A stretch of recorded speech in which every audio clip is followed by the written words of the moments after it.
जी उम्मीद करता हूँ आप सब ठीक होंगे। जी तो आज स्टार्ट करते हैं वर्किंग पेपर से।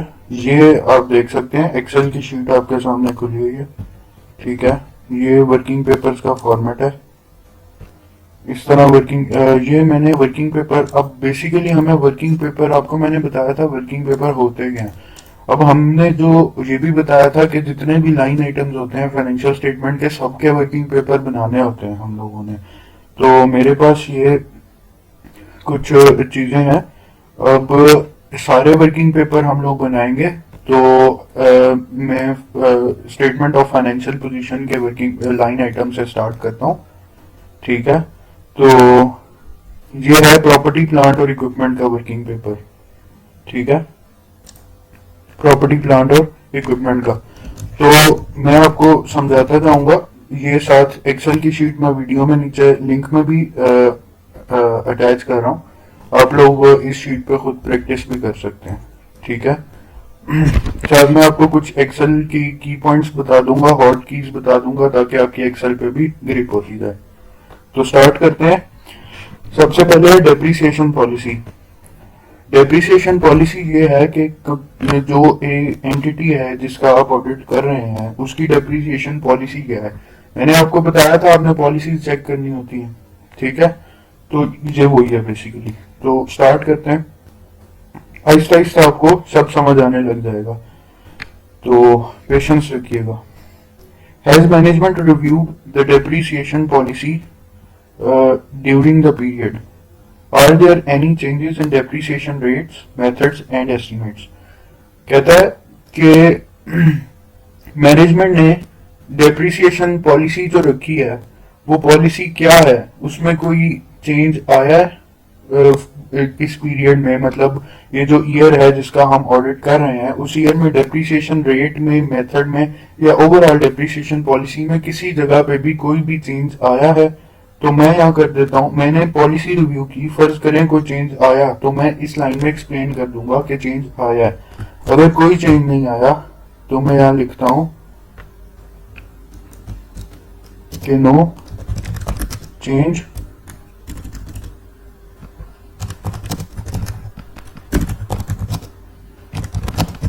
During the year.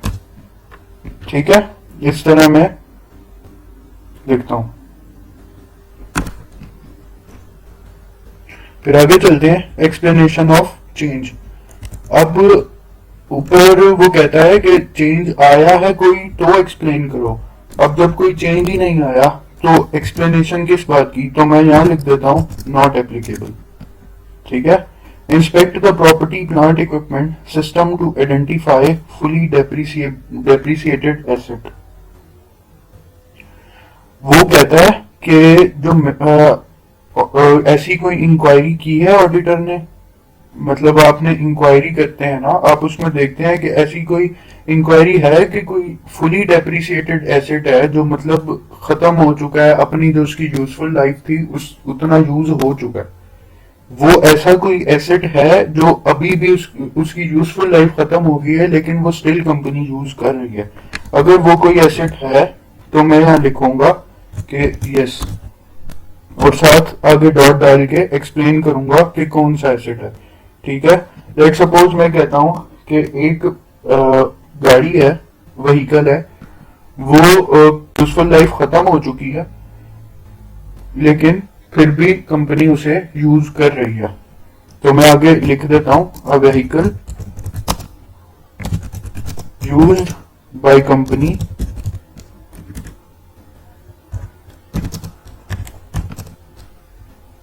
in respective financial year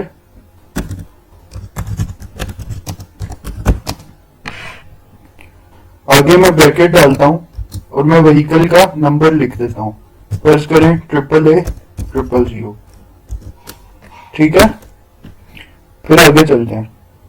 अगर कोई ऐसी व्हीकल नहीं है तो सिंपल लिख दें कि नो मतलब कोई भी एसेट ऐसा नहीं है तो सिंपल लिख दें नो एसेट।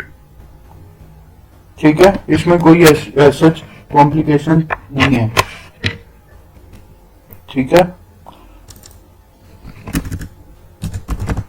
आगे चलते हैं। अच्छा, एक्सेल यूज करते हुए एक चीज का खास ध्यान रखिएगा कि आप अपनी ग्रिप एक्सेल पे इतनी करें कि आपको माउस का कर्सर यूज ना करना पड़े, ठीक है।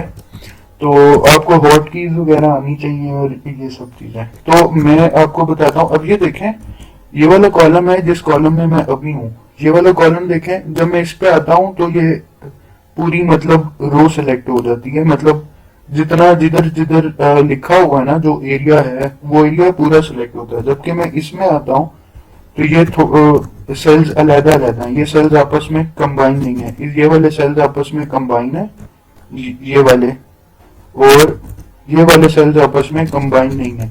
तो मैं इन्हें कंबाइन करता हूँ, इसे कहते हैं मर्ज करना। मैं इन सबको सिलेक्ट करता हूँ, शिफ्ट दबा के, शिफ्ट प्रेस करना है आपने और साथ राइट एरो की प्रेस करनी है। ये सारे सिलेक्ट हो गए, ऑल्ट एच एम सी, वो सारी रो मर्ज हो गई। ये हॉट की थी, ऑल्ट एच एम सी, ठीक है, मर्ज करने की। तो ये अपने पास नोट भी कर लीजिएगा। तो आगे चलते हैं।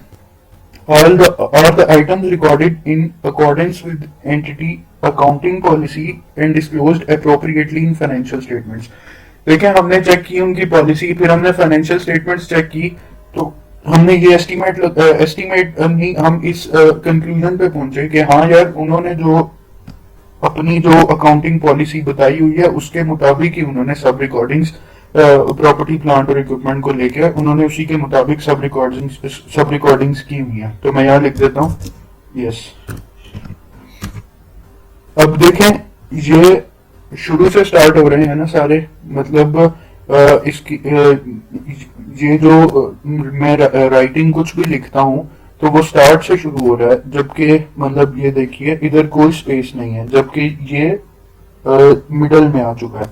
तो इसको मैं स्टार्ट पे लाने के लिए, ऐसा नहीं है कि मैं इसको इधर से भी हो जाता है कि इस तरह कर दूंगा तो आ जाएगा, लेकिन मेरी प्रैक्टिस ये होनी चाहिए कि मैं जितना कम टाइम हो उतना अपना लगाऊं। तो उसकी वजह, इसके लिए ये जरूरी है कि मुझे हॉट कीज आनी चाहिए। तो मैं ऑल्ट एच ए एल करता हूँ, वो खुद ब खुद लाइन हो जाएगा, ऑल्ट एच ए एल। अगर आपको हॉट कीज याद करनी हो तो आप ऑल्ट दबाइएगा, आगे वो खुद ब खुद आप देख रहे हैं ये उसने ओपन कर आपको हिंट दे देता है हर चीज की, ठीक है। तो आप फाइल में जाना चाहते हैं एफ प्रेस करें, होम में जाना चाहते हैं एच प्रेस करें। मैंने एच प्रेस कर दिया, अब उसने होम की सारी मुझे हॉट कीज खोल दी है, ठीक है। वो मैंने आपको बताया ऑल्ट एच एल, वो ये था, ठीक है। खैर आगे चलते हैं। Examine the list of asset disposals and write-off during the period to identify whether an asset are disposed of। मैं कहता हूं, वो पूछ रहा है कि आपने कोई ऐसा एसेट की जो लिस्ट थी आपने वो देखी है, आपने उसमें ये तो नहीं देखा कि कोई ऐसा एसेट है जो इस साल में डिस्पोज ऑफ हुआ है, मतलब बेच दिया गया। तो अगर है तो मैं लिखता हूँ यस और साथ एक्सप्लेन कर देता हूँ। अगर नहीं है तो मैं लिखता हूँ no asset during the year is disposed of। जी, तो वो कहता है कि based on the evidence from these procedures is there any indication that depreciation methods, depreciation rates or remaining useful life may not be appropriate for certain asset classes? Document findings below। इसके साथ documents attach होते हैं, वो fix asset register वगैरह, ये उसकी बात कर रहे हैं, ठीक है। तो वो कहता है कि जितने भी आपने एविडेंसेस देखे या जो भी प्रोसीजर्स आपने जिनके थ्रू टेस्टिंग की, ऐसी कोई चीज आपको मिली है कि डेप्रिसिएशन रेट्स, डेप्रिसिएशन मेथड्स या जो यूजफुल लाइफ है वो किसी भी एसेट की अप्रोप्रिएटली रिकॉर्ड ना हुई हो? तो अगर है तो यस लिख के एक्सप्लेन कर दें, अगर नहीं है तो नो लिख दें।